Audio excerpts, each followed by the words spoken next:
안녕하세요. 세계사 첫 시간입니다. 세계사 첫 시간에는 우리가 세계사를 왜 배워야 하는지 그 목적과 그리고 선사시대에 대해서 간략하게 살펴보도록 하겠습니다.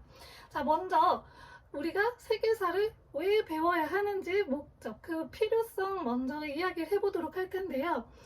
우리가 한국사를 공부할 때 한국사 왜 배워야 하는지 굉장히 중요하게 이야기하죠.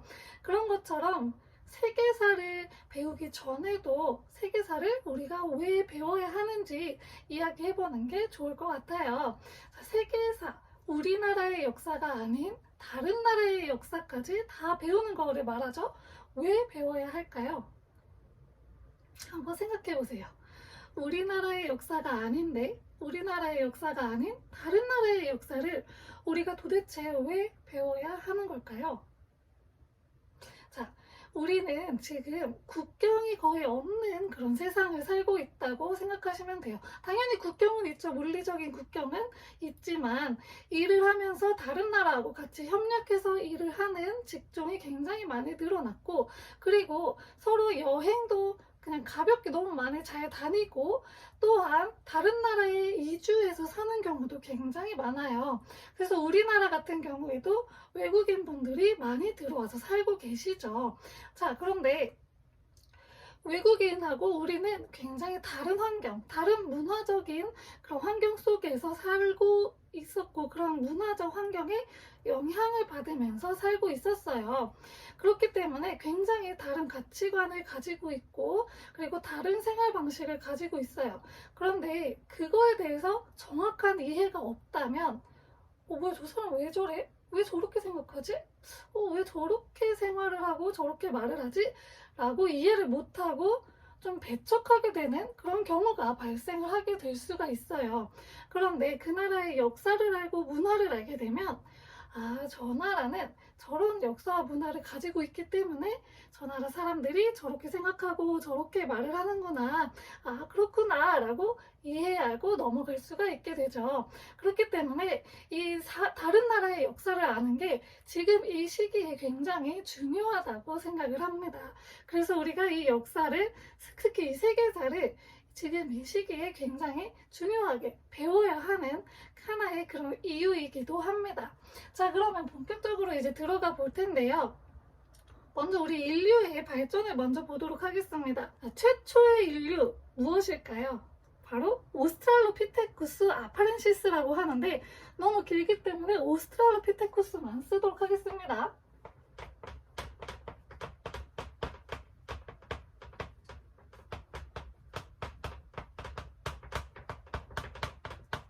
자, 오스트랄로피테쿠스에는 호모가 붙지 않아요. 그래서 약간 지금이랑은 많이 다른 특성을 가지고 있는 그런 인류인데요. 왜 최초의 인류에 집어넣었냐 하면 직립보행을 시작을 했기 때문이에요. 그래서 완벽한 직립보행은 아니더라도 그래도 두 발로 서서 걸었다고 합니다.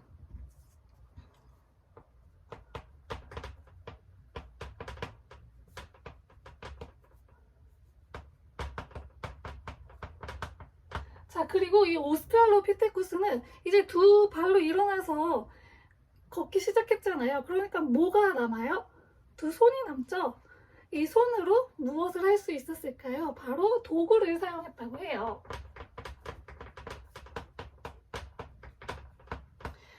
자, 이 오스트랄로피테쿠스는 루시라고 하는 한 여성이 이제 발견이 돼요. 왜 루시라는 이름이 붙었냐면, 발굴했을 때 그 비틀즈의 루시 인 더 스카이 인 더 다이아몬드라는 노래가 나왔대요. 그래서 루시라고 이름이 붙여졌고, 이 루시를 발굴해서 조사를 하다 보니까 이 앞면이 이렇게 함몰되어 있는 게 발견이 됐대요. 그래서 아마 나무에서 떨어져서 죽지 않았을까 하고 추정을 합니다. 자, 그래서 오스트랄로피테쿠스가 있었고요. 이 다음 인류는 드디어 이제 호모가 붙습니다.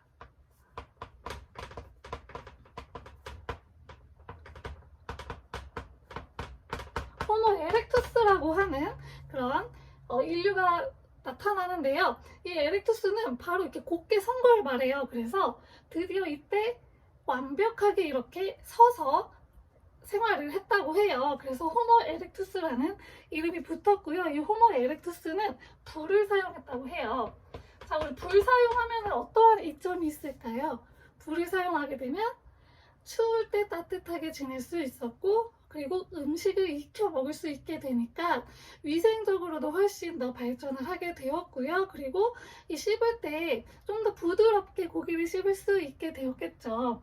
그리고 이 불을 피워 놓으면 짐승들이 무서워가지고 함부로 이렇게 가까이 오지 못했다고 해요. 그래서 그런 짐승으로부터 자신의 몸을 지킬 수도 있었다고 합니다. 자, 그리고 호모 에렉투스는 언어를 통해서 의사소통을 했던 것으로 또 보여지기도 합니다.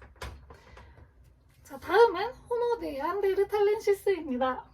네안데르탈인이라고도 불리는데요.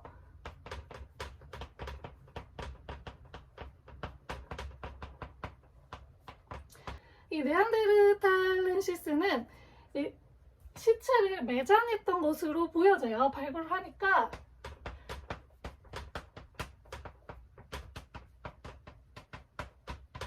이 시체를 그냥 사람이 죽으면 그냥 거기에 두는 게 아니고 땅을 파서 이렇게 시체를 그 안에다가 넣고 이렇게 매장을 했던 것으로 보여지는 그런 모습들이 이제 보여진다고 해요. 그래서 매장 문화가 발달했던 것으로 보여집니다. 자, 다음 마지막 현생 인류죠. 호모사피엔스입니다.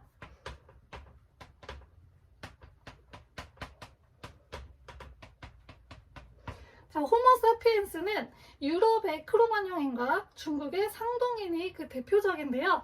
이 호모사피엔스는 사피엔스가 슬기로운 그런 걸 말해요. 그래서 슬기로운 사람이라고 합니다. 자, 여기까지 인류의 발전 과정을 살펴봤고요. 자, 이제 드디어 인류의 역사가 시작이 됩니다. 자, 근데 이 구석기 시대하고 신석기 시대는 선사시대라고 부르죠. 이 선사시대는 역사 이전의 시대를 말해요. 자, 그럼 이거 역사가 아닐까요? 좀 크게 나누면 이제 선사시대와 역사시대로 나누기는 하는데요. 우리가 왜 기록이 남지 않으면 선사시대라고 하고 기록이 남아있으면 역사시대라고 하는데, 왜 기록이 남지도 않은 선사시대의 일을 역사시대라고 부르지도 않는 선사시대의 일을 구석기 시대하고 신석기 시대의 것들을 우리가 왜 배울까요? 바로 인류의 그런 역사의 시작으로 보기 때문이에요. 역사는 인간이 했던 일에 대한 모든 것을 배우는 게 바로 이 역사입니다. 그렇기 때문에 구석기와 신석기 시대도 우리가 배우는 거예요. 자, 그러면 구석기 시대부터 보도록 하겠습니다. 자, 구석기하고 신석기를 나누는 기준은 무엇일까요? 바로 자, 이름에서 보시면 돼요. 구석기, 신석기. 둘 다 석기, 돌로 된 도구를 사용을 하는데 여기는 구식으로 옛날 방식으로 사용했다. 이건 신석기, 좀 더 발달된 그런 석기를 사용했다 해서 구석기하고 신석기로 나눠지게 됩니다. 자, 구석기 시대에는 뗀석기를 사용해요. 한국사하고 크게 그렇게 다르진 않아요. 뗀석기를 사용했고, 그리고 이때는 아직 그런 농경이 시작이 되기 전이어서 뭘 먹고 살아야 되잖아요. 그렇기 때문에 수렵, 사냥, 채집, 과일 따고 그리고 풀 이렇게 뜯어서 먹고 이런 식으로 생활을 했다고 해요. 자, 그렇게 되면은 거기에 있는 동물들을 다 잡고 그리고 거기에 있는 과일들을 다 따서 먹었어요. 그러면은 그게 바로바로 과일이 생겨나나요? 좀 오래 기다려야 되죠. 그렇기 때문에 먹을 것이 떨어지게 되니까 그곳에서 오랫동안 정착해서 생활을 할 수가 없었어요. 그래서 이동생활을 하게 된 거고요. 이동생활을 하기 때문에 집을 예쁘고 이렇게 튼튼하고 이렇게 지을 필요가 굳이 없겠죠. 그래서 막집을 짓거나 동굴에서 생활을 했다고 합니다. 자, 그리고 이 구석기 시대에는 이 수렵하고 채집을 했다고 했잖아요. 그래서 사냥을 나갈 때, 특히 이제 사냥을 나갈 때 건강하게 짐승들한테 당하지 않고 잘 무사히 돌아올 수 있게 해주세요 하는 그런 초보적인 주술신앙들이 또 발달을 했고, 그리고 그런 것들을 이제 무사히 돌아오게 해주세요 라고 기원했던 그런 벽화들이 있어요. 그래서 동굴 벽화들이 있는데, 라스코 동굴 벽화도 있고 알타미라 동굴 벽화도 있어요. 이 라스코 동굴 벽화는 프랑스에 있는 거고요.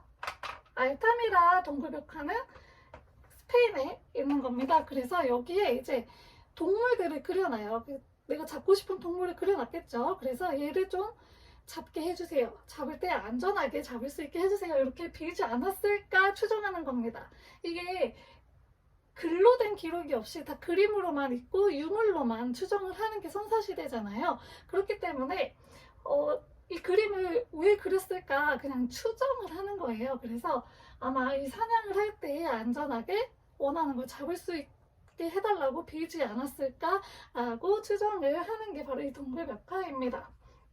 자, 그리고 이 수렵 사냥을 하기 위해서는 혼자서 할 수가 없죠. 왜냐면 큰 동물들도 잡아야 되잖아요. 그걸 인간이 혼자서 할 수 있을까요? 못해요. 그래서 단체로 이제 해야 되는데, 그러기 위해서는 뭐가 중요할까요?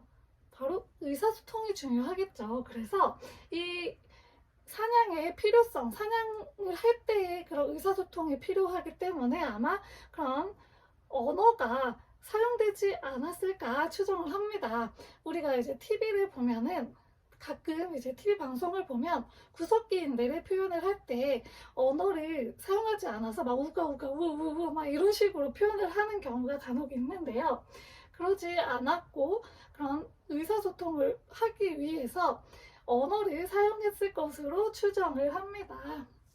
그렇기 때문에 이제 구석기인들을 표현할 때 막 오가 오가 이렇게 안 하셨으면 좋겠습니다. 자, 다음은 이제 신석기 시대입니다. 이 구석기 시대에는 조금 추웠다고 해요. 그래서 이 한번 간빙기가 찾아와요. 지구가 따뜻해지는 간빙기가 찾아오게 되면서 점점 이제 조그만한 짐승들이 나타나기 시작을 해요. 그러면서 도구도 조금 더 작아지고 이렇게 되면서 이제 신석기 시대가 시작이 되는데요. 자, 구석기 시대하고 신석기 시대를 나누는 기준이 뭐라고 했죠? 바로 이 석기가 발달이 더 됐느냐 아니면 조금 더 덜 됐느냐의 차이라고 했죠. 그래서 이 신석기 시대에는 좀 더 발달된 석기였던 간석기를 사용합니다. 뗀석기는 말 그대로 떼서 사용한 거고, 간석기는 갈아서 사용한 거예요. 그래서 이 뗀석기 같은 경우에는 요 하나 가지고 다양한 용도로 사용을 했었다면, 간석기는 한 용도의 하나의 도구로만 사용할 수 있게끔 되게 세분화됐던 썼대요. 자, 그리고 이 신석기 시대에는 굉장히 중요한 사건이 하나 발생을 합니다. 바로 농경의 시작입니다. 이 농경의 시작은 굉장히 중요해요. 왜 중요할까요? 이 농경이 시작되면서 인류의 그런 삶의 방식의 변화가 굉장히 많이 일어났거든요. 자, 농경이 시작되니까 농경을 하려면 일단은 그 지역에서 굉장히 오래 살아야 돼요. 그러려면 이동생활이 가능할까요? 일부는 이동생활을 했겠죠. 왜냐면 여전히 사냥과 채집은 하지만 이 농경이 시작되면서 인류는 이제부터 본격적으로 정착 생활을 시작을 하게 되었습니다. 농경은 농사를 지으려면 1년 동안 거기서 이제 봄부터 겨울까지, 겨울에도 할 일이 있어요. 땅을 뭐 이렇게 해야 되니까. 그래서 이 정착 생활을 시작을 한 거고요. 자, 그러면 일단 이동생활 하니까 집을 막 지었겠죠. 하지만 이제 정착 생활을 하니까 본격적으로 집을 제대로 짓기 시작하면서 뭐 한반도 지역에서 움집도 나타나고요. 터키 쪽에서는 흙으로 만든 이런 집들이 있어요. 이런 것들이 나타나기 시작을 해요. 자, 그리고 정착 생활을 시작을 하면서 사람들이 거기에 몰려 사니까 부족이라는 개념도 생겨나게 되었습니다. 그래서 이때 이 부족은 혈연으로 맺어진 그런 부족이에요. 자, 그리고 농경을 시작하니까 이 농경을 하면 이제 수확을 하잖아요. 근데 수확은 거의 1년에 한두 번만 하죠. 그러니까 이 수확한 거를 모아놨다가 1년 내내 먹어야 돼요. 그러기 위해서는 요거를 보관할 수 있는 토기가 필요했겠죠. 그래서 토기도 나오게 되었고, 보관용뿐만 아니라 이 토기는 이제 조리용으로 쓰이기도 하였습니다. 자, 그리고 농경을 시작하니까 농경은 뭐가 중요해요? 농사 지을 때 뭐가 제일 중요할까요? 잘 생각해 보세요. 뭐가 중요할까요? 농사를 짓기 위해서는 이 자연 현상을 잘 이용하는 게 굉장히 중요해요. 바람도 적절하게 불어야 되고, 비가 또 와야 되고, 비가 근데 너무 많이 오면 안 되고, 막 이런 식으로 그 햇빛도 잘 비춰야 되고, 자연 현상이 굉장히 중요해요. 그래서 근데 이 자연현상은 인간의 힘으로 어떻게 할 수 있는 건가요? 아니죠. 자연현상은 인간의 힘으로는 할 수가 없어요. 그래서 이제 자연현상일 때 비는 거예요.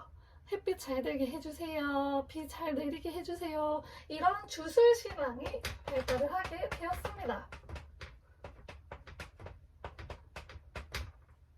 자, 그래서 신석기 시대에는 이 농경의 시작으로 인해서 다양한 인간 세상의 변화가 일어나게 되었어요. 그래서 이 농경의 시작을 역사학에선 무엇이라고 부르냐 하면 신석기 혁명이라고 합니다.